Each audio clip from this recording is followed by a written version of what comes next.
আগের যুগে আল্লাহ তাআলা পৃথিবীতে আদ জাতিকে পাঠিয়েছিলেন, কিন্তু আদ জাতিকে আল্লাহ তাআলা কেন ধ্বংস করে দিয়েছেন সে সম্পর্কে আজকে জানব।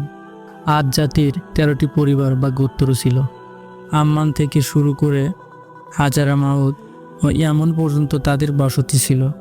তাদের ক্ষেত খামারগুলো ছিল অত্যন্ত সজীব ও শস্য শ্যামল।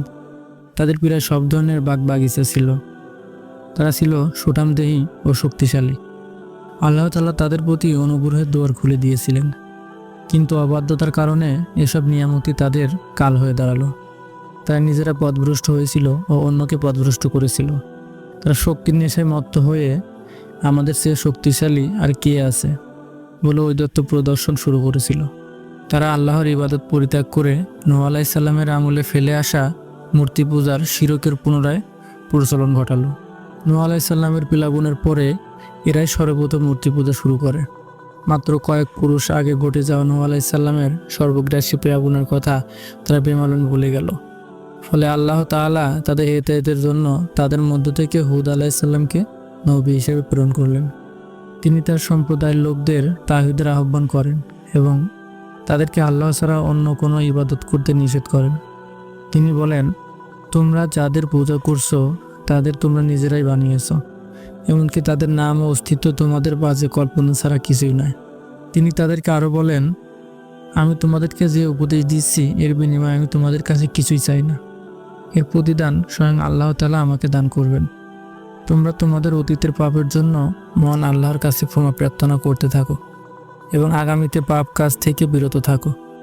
এই দুটো গুণ যার মাঝে থাকবে আল্লাহ তাআলা তার জীবন জীবিকার পথ সহজ করে দেবেন এবং তার কাজেও সহজ হয়ে যাবে, আর সবসময় তিনি তার হেফাজত করবেন।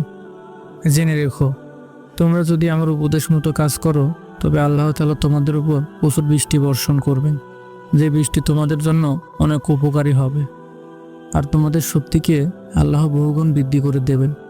হযরত হুদ আলাইহিস সালামের উপদেশ শুনে তার সম্প্রদায়ের লোকেরা বলল, হে হুদ, তুমি যেদিকে আমাদের আহ্বান করছো তার কোনো দলিল আমাদের সামনে পেশ করছো না। আমরা শুধু তোমার কথায় আমাদের উপাস্যগুলোকে পরিত্যাগ করতে পারি না। আমরা তোমাকে সত্যবাদী হিসেবে মানব না এবং তোমার কথায় ঈমান আনব না। হযরত হুদ আলাইহিস সালামের সম্প্রদায় তার আহ্বানে সাড়া দিল না, নিজেদের পাপাচারে লিপ্ত থাকলো। ফলে আল্লাহ তাআলা হুদ আলাইহিস সালাম ও মুমিনদের ছাড়া তার সম্প্রদায়ের সবাইকে শাস্তির মাধ্যমে ধ্বংস করে দিলেন। কোরআনে সূরা হুদ নামে একটি সূরাও নাজিল করেছেন এবং এই ঘটনা বর্ণনা করেছেন কোরআনের একাধিক জায়গায়।